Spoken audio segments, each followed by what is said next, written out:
Seperti apa nasib negara-negara yang dijajah oleh ISIS, oleh Al-Qaeda, oleh Taliban? Seperti apa?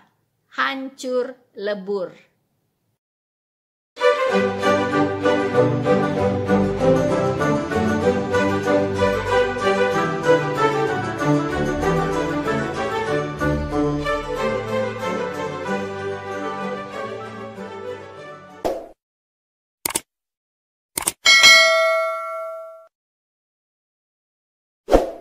Halo saudara-saudaraku yang terkasih di dalam Tuhan, bertemu kembali dengan saya Rina Solihin dalam channel Rina Menjawab. Teman-teman, apa kabar Anda semuanya? Ya, tentunya selalu baik, ya, selalu dalam perlindungan Tuhan kita, Yesus Kristus. Teman-teman, izinkan saya untuk mengucapkan terima kasih atas dukungan dari teman-teman semuanya, baik di dalam negeri maupun yang di luar negeri yang merupakan sahabat setia channel Noverina Solihin yang terus memberikan dukungan, terus memberikan semangat lewat komentar-komentarnya yang luar biasa, ya. Dan itu membuat saya semakin termotivasi, semakin bersemangat untuk terus konsisten menebar kebenaran firman Tuhan. So, teman-teman, pada kali ini saya ingin menanggapi sebuah pernyataan dari Ustadz Mu'alaf Agustan, yaitu dalam hal dia menanggapi Saifuddin Ibrahim, ya, masih tentang 300 ayat yang harus dihapus dari Al-Quran. Nah, dia membalas dasar dari Bapak Saifuddin Ibrahim terhadap 300 ayat itu adalah karena 300 ayat itu bertendensi untuk menimbulkan, ya, sikap-sikap intoleran, radikalisme, bahkan terorisme. Nah, ini dibalas balik oleh Ustadz Agustan. Dia mengatakan bahwa justru kekristenanlah yang harus dilenyapkan, ya, karena teroris belum akan berhenti sebelum Kristenan dilenyapkan, katanya. Kenapa? Karena yang menciptakan teroris itu adalah orang-orang Kristen sendiri. Saudara-saudaraku yang terkasih di dalam Tuhan, apakah betul bahwa teroris itu dibentuk oleh orang-orang Kristen? Itu saya akan membawa kita melihat bagaimana sejarah terbentuknya kelompok teroris yang mengglobal di dunia ini, teman-teman. Ya, pertama, Al-Qaeda dan Taliban, ya, itu lebih duluan muncul daripada ISIS. Ya, Al-Qaeda dan Taliban ini muncul dalam melawan invasi Uni Soviet di Afghanistan. Nah, itu waktu itu muncullah Al-Qaeda dan Taliban ini, teman-teman, pada akhir tahun 1980-an.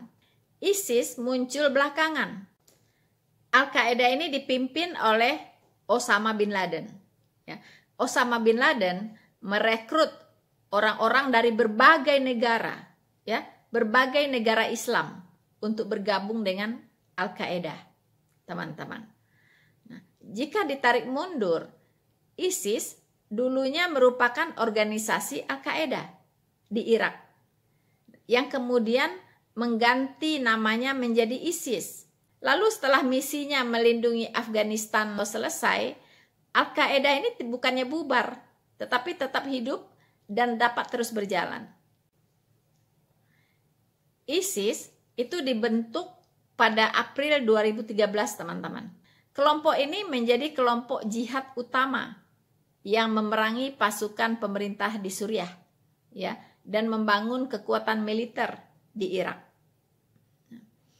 Koresponden BBC mengatakan, ya, tampaknya ISIS akan menjadi kelompok jihad yang paling berbahaya setelah Al-Qaeda. Betul, teman-teman, ya. Sekarang sudah berjejaring ke seluruh dunia. Bahkan sudah masuk, ya, ke banyak negara, termasuk tentunya ke Indonesia, teman-teman. Dari mana munculnya pernyataan bahwa teroris, kelompok teroris ini, organisasi teroris ini, itu dibentuk oleh orang Kristen? Yang mungkin saya tahu maksudnya adalah Amerika Serikat. Dan dia mengatakan itu agamanya Kristen. Entah apa hubungannya antara kekristenan dengan teroris. Aneh sekali Agustan ini, asbun, asal bunyi. Ya. Nah, dari mana dia tahu ya bahwa yang membuat teroris itu adalah buatan Amerika Serikat dan dia kaitkan dengan kekristenan? Ya, ternyata ini yang menyatakan bahwa ISIS itu adalah buatan Amerika Serikat. Itu pertama dilontarkan oleh Din Samsudin, ya. Din Samsudin ini kita tahu adalah ketua Dewan Pertimbangan di MUI, ya kan? Dia menyebut organisasi ISIS itu merupakan bikinan dari Amerika Serikat. Ya. ISIS sendiri merupakan organisasi sempalan Al-Qaeda yang dipimpin oleh Osama bin Laden. Ternyata itu adalah ungkapan ya dari Din Samsudin. Nah, ini pula yang diyakini oleh banyak saudara-saudara kita yang Muslim, banyak sekali, rata-rata mereka percaya bahwa ISIS itu adalah buatan dari Amerika Serikat. Dan Amerika Serikat katanya agamanya adalah Kristen. Ya, jadi Agustan ini menyimpulkan karena kekristenan inilah teroris itu ada. Entah apa yang dia jelaskan, bagaimana alur ceritanya tidak jelas. Dia juga tidak menjelaskan alasannya mengapa. Dia mengatakan bahwa kekristenanlah yang menciptakan teroris.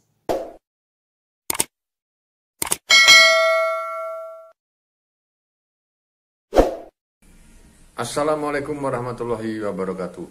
Kata si Brodin, teroris tidak akan berhenti sebelum 300 ayat dihapuskan. Salah. Ya.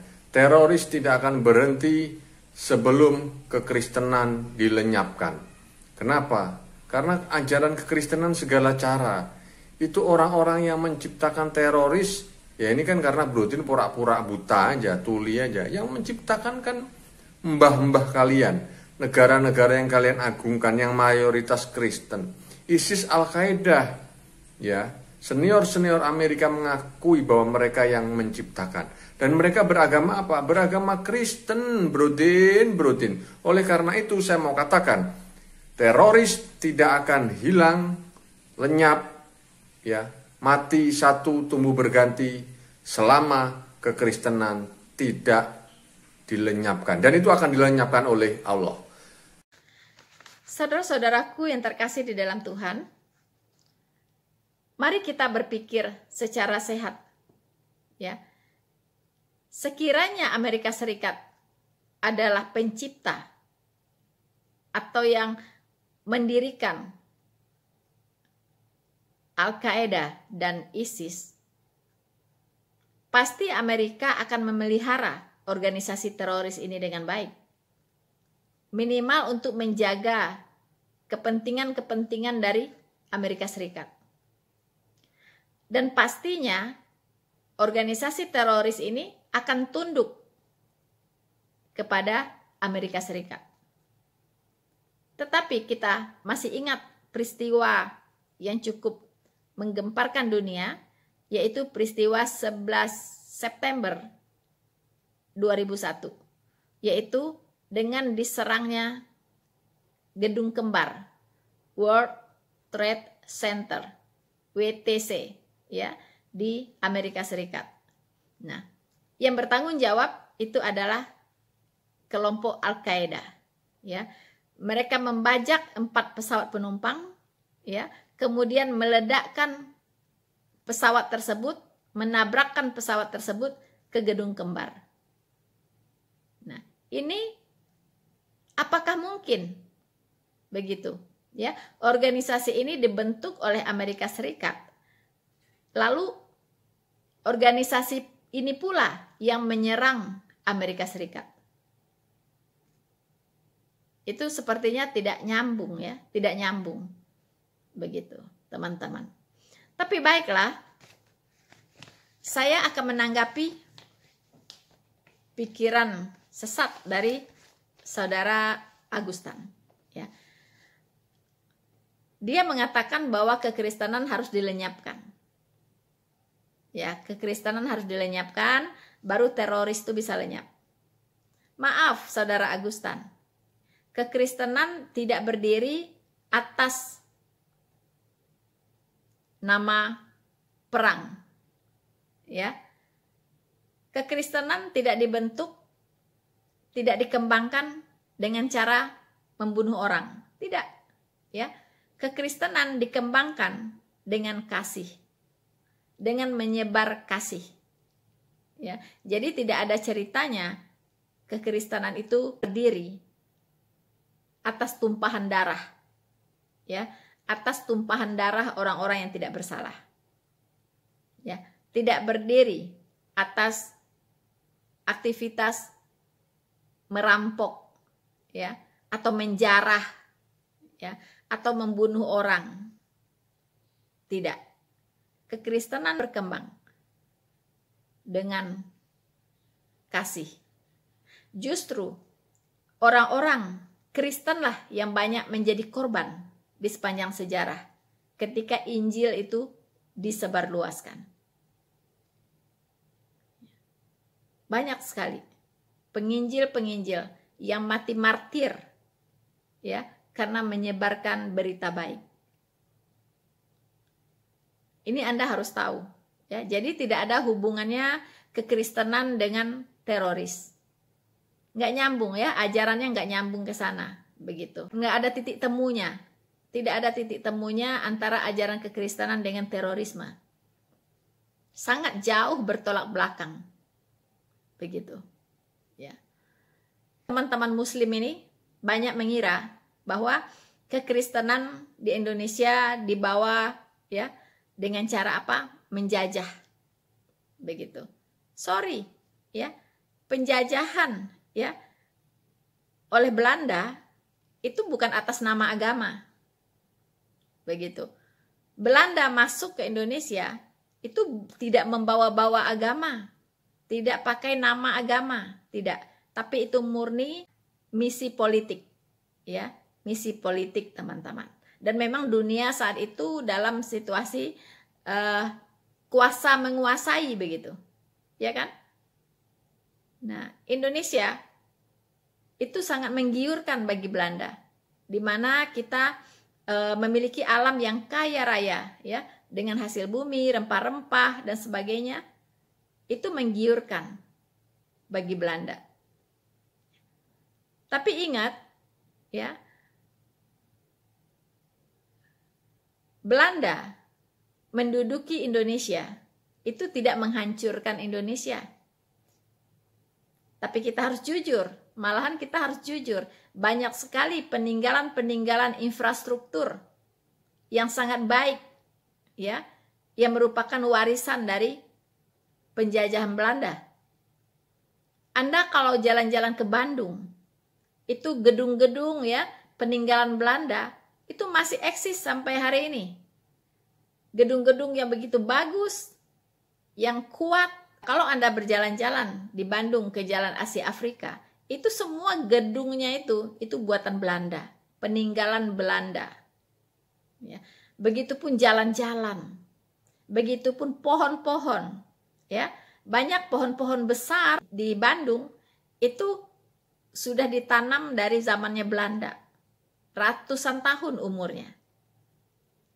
Nah, jadi Belanda, walaupun menjajah Indonesia dan membawa rempah-rempah Indonesia, ya kan? Itu juga meninggalkan warisan-warisan infrastruktur yang luar biasa. Mungkin jembatan-jembatan ya juga banyak dibangun oleh Belanda, jalan-jalan, gedung-gedung, pohon-pohon besar yang ditanam oleh pada zaman Belanda. Tetapi, maaf ngomong, terorisme masuk ke dalam satu negara. Anda lihat saja, Anda saksikan dengan mata kepala sendiri apa yang terjadi. Negara tersebut dibuat hancur lebur. Ya. Boro-boro membangun infrastruktur, tapi infrastruktur yang ada dihancurkan. Dihancurkan. Itu bedanya antara teroris dengan penjajahan Belanda. Inggris juga sama. Anda kalau mau tahu, negara-negara bekas jajahan Inggris pasti maju. Anda lihat, negara-negara bekas jajahan Inggris rata-rata maju. Mengapa? Karena Inggris menjajah negara itu sambil mengedukasi, ya, mengedukasi masyarakatnya sehingga menjadi pintar. Anda lihat aja, negara-negara bekas jajahan Inggris rata-rata maju. Saudara-saudaraku yang terkasih di dalam Tuhan, Inggris itu adalah negara yang paling banyak menjajah negara lain. Paling banyak, ya. Tetapi lucunya, semua negara jajahan Inggris itu rata-rata maju, teman-teman. Maju. Beda dengan negara bekas jajahan ISIS, Al-Qaeda, ya, Taliban. Wow, hancur lebur, teman-teman. Ini bedanya. Ini Anda harus tahu, Agustan, ya, supaya Anda bisa membedakan dampaknya seperti apa, ya. Negara-negara bekas jajahan Inggris, salah satunya itu Hong Kong, ya. Hong Kong itu negara yang maju, ya. Kemudian India, ya. India itu lebih maju juga dari Indonesia dan perekonomiannya jauh lebih kuat, ya, daripada Indonesia. Kemudian Australia, ya. Australia itu juga bekas jajahan Inggris, ya. Kemudian Selandia Baru itu juga bekas jajahan Inggris dan mereka semua maju, teman-teman, ya. Lalu negara apa lagi bekas jajahan Inggris? Kanada itu juga bekas jajahan Inggris, ya, Kanada, dan banyak lagi yang lainnya, teman-teman. Mengapa negara-negara jajahan Inggris ini, bekas jajahan Inggris ini maju-maju? Pertama, dari bahasanya, ya. Bahasa itu mempengaruhi pola pikir, ya kan? Bahasa mempengaruhi pola pikir. Jadi kita melihat, teman-teman, apa bedanya negara-negara yang dijajah oleh orang Kristen, ya, kalau memang mau pakai kata orang Kristen, ya kan, seperti Belanda, Inggris, ya kan. Nah, dengan dijajah oleh orang yang beragama Islam, yaitu Al-Qaeda, ISIS, Taliban, itu beda. Ya, jadi cara menjajahnya beda. Menjajah tapi punya apa? Punya nilai tambah untuk negara yang dijajahnya. Begitu. Dia membangun manusianya menjadi lebih pintar. Ya kan? Kalau Belanda, dia membangun infrastruktur dari negara yang dijajah. Ya, kita masih banyak menikmati infrastruktur peninggalan-peninggalan Belanda, baik berupa jembatan, ya kan, jalan tol, ya, kemudian gedung-gedung yang berkualitas bangunannya, kemudian pohon-pohon besar, ya, terowongan-terowongan, banyak sekali peninggalan Belanda. Masih ada sisa-sisanya yang kita bisa nikmati hari ini. Tetapi apa? Seperti apa nasib negara-negara yang dijajah oleh ISIS, oleh Al-Qaeda, oleh Taliban? Seperti apa? Hancur lebur. Bahkan rakyatnya itu hengkang dari negaranya semuanya. Mencari negara Kristen. Ya, bukannya mencari negara Islam. Semua lari. Ya, minta suaka politik, menjadi imigran. Dengan tujuan semuanya negara-negara Kristen. Mengapa? Mengapa Agustan? Mengapa mereka tidak mencari negara Islam saja? Misalnya ke Malaysia atau ke negara-negara Islam lainnya. Mengapa harus ke negara Kristen? Karena di negara Kristen itu ada damai sejahtera. Ya, ada harapan untuk bisa hidup lebih aman, untuk hidup bisa lebih baik. Ada harapan di situ. Nah, ini Anda harus tahu, Agustan. Ya. Dan kalau kita lihat sejarah, kalau tidak ada orang Kristen, itu mungkin dunia ini gelap gulita, tidak ada kehidupan. Kalau tidak ada orang Kristen, ya, dunia tidak secanggih hari ini, ya, dalam bidang teknologi. Kalau tidak ada Kristen, mungkin tidak ada tuh yang bisa rame-rame naik haji ke Mekah sana, ya, mungkin harus naik onta mungkin ya. Kalaupun naik kapal laut seperti dulu ya, di masa saya kecil itu orang naik haji itu masih dengan kapal laut berbulan-bulan baru nyampe. Itu kapal laut pun itu orang Kristen yang menemukan. Begitu. Ya, kalau orang Kristen tidak ada, gelap gulita kita ini, tidak ada kehidupan. Ya, tidak ada kehidupan. Kita lihat, siapa yang menemukan lampu pijar? Agustan? Ya, Anda di rumah mati lampu saja pasti ribut kan? Anak Anda tidak bisa belajar, ya kan? Anda tidak bisa mengisi baterai HP Anda.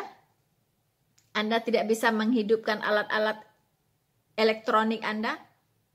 Mungkin Anda tidak bisa menggunakan alat-alat rumah tangga karena tidak ada listrik, mati lampu. Anda tahu siapa yang menemukan lampu pijar? Itu adalah orang Kristen. Ya. Orang Kristen, Thomas Alva Edison, ya. Pada tahun 1879, dia menemukan lampu pijar sehingga dunia bisa terang benderang seperti hari ini. Anda bayangkan kalau orang Kristen tidak ada, gelap gulita, ya, pakai suluh saja, ya, pakai suluh, pakai lampu minyak tanah. Mau jadi apa? Ya, primitif. Tetap primitif, tidak akan ada pertumbuhan, tidak akan ada perkembangan. Karena fasilitasnya tidak ada. Tapi dengan adanya listrik, dengan adanya lampu, itu semua memungkinkan. Ya, dengan adanya lampu, dengan adanya lampu pijar, semua peradaban berubah. Ya, semua peradaban berubah. Dunia menjadi terang benderang. Banyak hal bisa dilakukan. Ya kan? Kemudian penemu pesawat. Ya. Kalau pesawat tidak ditemukan, kita tidak akan pernah bisa pergi ke negara-negara lain, jalan-jalan, ya, holiday, atau berkunjung ya ke benua yang lain. Tidak bisa. Anda juga tidak bisa naik haji, ya kan, tidak bisa umroh seperti hari ini. Tidak bisa. Begitu. Nah, untung ada orang Kristen yang menemukan pesawat terbang. Ya. Itu namanya Wright bersaudara. Orville Wright dan Wilbur Wright. Nah, mereka tahun 1903 menemukan pesawat terbang. Siapa yang menemukan? Lagi-lagi orang Kristen. Ya. Jadi orang Kristen ini bagaimana mau Anda lenyapkan? Tidak bisa. Dan Tuhan pun tidak akan pernah melenyapkan orang Kristen. Karena Tuhan pakai orang Kristen untuk mengubah dunia ini. Ya, Tuhan memakai orang Kristen sebagai alatnya untuk mengubah dunia ini. Tidak bisa Anda lenyapkan. Dan Allah Anda juga tidak akan sanggup melenyapkan itu. Karena Anda katakan Allahnya akan melenyapkan orang Kristen. No, tidak akan pernah bisa sanggup melenyapkan orang Kristen. Ya, karena Allah yang maha kuasa itu, ya, Allah pencipta langit dan bumi ini memakai orang Kristen sebagai perpanjangan tangannya, ya, untuk memberkati dunia ini, ya, untuk membuat dunia ini lebih maju. Yaitu dengan apa? Memberikan otak yang cerdas kepada orang-orang Kristen sehingga bisa menemukan berbagai hal yang berguna untuk kemanusiaan. Untuk menjadi berkat bagi dunia. Banyak sekali penemu-penemu, ya, hal-hal yang sangat luar biasa, ya, dari orang Kristen. Anda tahu pencipta mobil pertama kali siapa? Pencipta mobil siapa? Lagi-lagi orang Kristen, ya, yaitu Carl Friedrich Benz, yaitu seorang Jerman. Ya, makanya ada Mercedes-Benz, itu dari nama dia. Tanpa Carl Friedrich Benz tidak ada mobil hari ini. Ya, jadi kemana-mana naik itu. Naik sepeda. Sepeda pun orang Kristen yang menemukan. Mau naik apa? Jalan kaki. Kemana-mana jalan kaki. Ya, jalan kaki saja. Ya, dunia tidak akan bergerak tanpa mobil. Tidak akan ada aktivitas setinggi ini. Ya, tidak akan ada mobilitas seperti sekarang ini. Kalau orang Kristen tidak menemukan mobil pertama kali. Nah, lalu telepon. Siapa yang menemukan telepon sampai Anda ini hari ini bisa telepon kemana saja yang Anda inginkan? Ya, Anda bisa berbicara dengan siapa saja dalam jarak sejauh apapun, dalam hitungan detik, dalam hitungan kecepatan suara. Siapa yang menemukan telepon?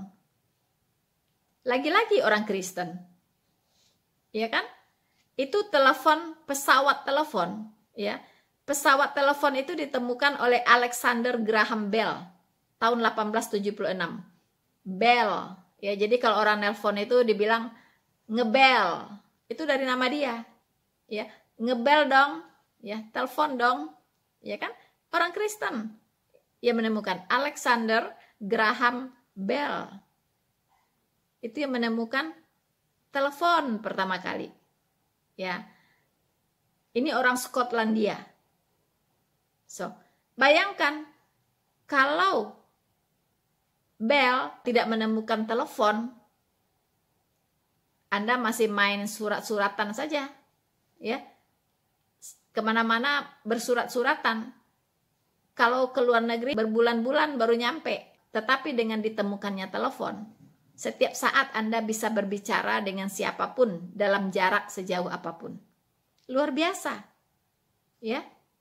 Itulah orang Kristen. Banyak memberikan sumbangsih yang luar biasa untuk peradaban dunia. Jadi jangan Anda menganggap enteng orang Kristen. Ya, orang Kristen itu dipakai oleh Tuhan untuk menjadi berkat, untuk menjadi berkat di dunia ini. Tanpa mereka, Anda gelap-gelapan hari ini. Kemana-mana Anda jalan kaki. Ya kan? Anda tidak bisa kemana-mana, ke negara lain, naik pesawat, tidak bisa. Jalan kaki. Berenang tuh, nyebrang lautan Anda berenang saja. Tidak ada transportasi apapun. Nah, kemudian setelah itu, muncul lagi handphone. Handphone. Ya, jadi bisa dibawa kemana-mana. Bisa dipegang, bisa dikantongin. Ya. handphone. Siapa yang menemukan? Kalau pesawat telepon, itu permanen, dia cuma ada di rumah. Ada kabelnya, ya. Kabel teleponnya ada, nggak bisa dibawa-bawa. Tapi setelah itu, orang Kristen menemukan lagi handphone. Atau disebut juga dengan ponsel. Atau disebut juga dengan smartphone. Siapa yang menemukan? Lagi-lagi orang Kristen, yaitu Martin Cooper, orang Amerika. Martin Cooper, ya, dia yang menemukan handphone, smartphone, ya, atau ponsel. Nah, lagi-lagi, ya, apa Anda tidak sadar? Apa yang Anda nikmati hari ini, semua itu dari orang Kristen yang menemukannya. Begitu. Kemudian muncul lagi yang lebih canggih, Google. Melalui Google, Anda bisa mencari apa saja yang ingin Anda ingin ketahui. Itu gudang informasi, Google, gudang informasi. Mau tahu informasi apapun, tinggal Anda ketik saja, muncul. Sangat memudahkan, ya. Sangat memudahkan manusia untuk mengetahui segala sesuatu yang dia ingin ketahui. Google. Siapa yang menemukan Google? Tahun 1995. Juga orang Kristen. Kemudian Facebook. Ya, muncul lagi Facebook. Saya kira Anda juga penikmat Facebook, ya. Anda pasti menggunakan Google, Anda juga penikmat Facebook. Siapa yang menemukan Facebook? Itu adalah Mark Zuckerberg, orang Amerika keturunan Yahudi. Mark Zuckerberg. Tapi kalau dari nama itu nama Jerman, ya. Mark Zuckerberg. Ada lagi komputer, ya. Komputer siapa yang menemukan? Lagi-lagi orang Kristen yang menemukan. Tahun 1822. Charles Babbage. Nah, dia bahkan tercatat bahwa dia itu mendonasikan otaknya untuk kepentingan sains. Jadi sebelum dia meninggal, dia mendonasikan otaknya untuk keperluan sains. Makanya otak dari Charles Babbage itu dimuseumkan. Ini dia adalah penemu komputer pertama kalinya. Dan banyak lagi penemuan-penemuan dari orang Kristen yang lain yang membawa dunia ini kepada peradaban modern seperti hari ini. Jadi bagaimana mungkin Anda mengatakan kekristenan harus dilenyapkan? Mana mungkin? Mana mungkin? Tidak bisa. Ya. Kekristenan itu datangnya dari Allah. Ya. Kalau Anda ingin melenyapkan kekristenan, Anda berhadapan langsung dengan Allah. Ya. Tidak bisa. Kekristenan tidak akan pernah bisa dilenyapkan. Sampai kapanpun, sampai selesai tugas orang-orang Kristen di dunia ini. Ya, jadi orang Kristen dipakai Tuhan untuk menjadi berkat bagi dunia dan tidak akan pernah bisa dilenyapkan sekalipun oleh Allah Anda. Oke, Agustan?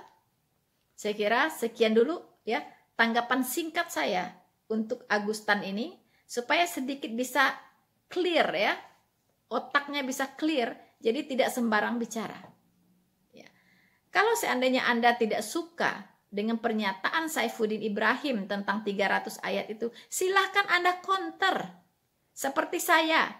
Ya, Anda bicara bahwa kekristenan harus dilenyapkan, ya, bahwa amanat agung itu adalah ajaran setan. Saya counter. Begitu. Saya jelaskan supaya Anda bisa menjadi cerdas. Supaya semua orang tahu bahwa Anda itu tidak benar. Supaya semua orang tahu bahwa apa yang Anda katakan itu tidak berdasar. Dan begitu pun seharusnya kalau Anda tidak senang ya dengan pernyataan Saifuddin Ibrahim tentang 300 ayat itu, harusnya Anda bahas ayat itu satu persatu. Dan katakan dan buktikan bahwa Saifuddin Ibrahim ini memang tidak benar. Jadi semua orang tahu gitu, bahwa Saifuddin Ibrahim ini tidak benar. Harusnya Anda counter satu-satu ayat itu. Kalau Anda tidak tahu, minta kepada Saifuddin Ibrahim mana ayatnya. Dan Anda counter satu-satu, Anda jelaskan. Begitu. Harusnya begitu. Jadi kalau Anda keluarkan pernyataan lagi yang nggak benar, saya hanya cukup mengcounter. Begitu. Ya. Jadi bukan asal balas-balasan, bukan. Oke, Agustan. Jadi saya harap Anda mengcounter satu persatu 300 ayat yang mana yang dimaksudkan oleh Saifuddin Ibrahim. Minta ayatnya, mana ayatnya. Dan Anda jelaskan dan buktikan bahwa Saifuddin Ibrahim itu nggak benar. Yang benar tuh begini. Memahami ayat tuh seperti ini. Maksudnya tuh begini. Itu yang harus Anda lakukan. Begitu. Seperti saya, setiap orang menyerang iman kekristenan, baik ketuhanan Yesus, baik menyerang Alkitab, baik menyerang iman kekristenan secara umum, yang saya lakukan adalah mengcounter orang itu secara alkitabiah. Mengcounter orang itu by fakta dan data. Itu yang saya lakukan. Seharusnya Anda juga begitu. Begitu ya.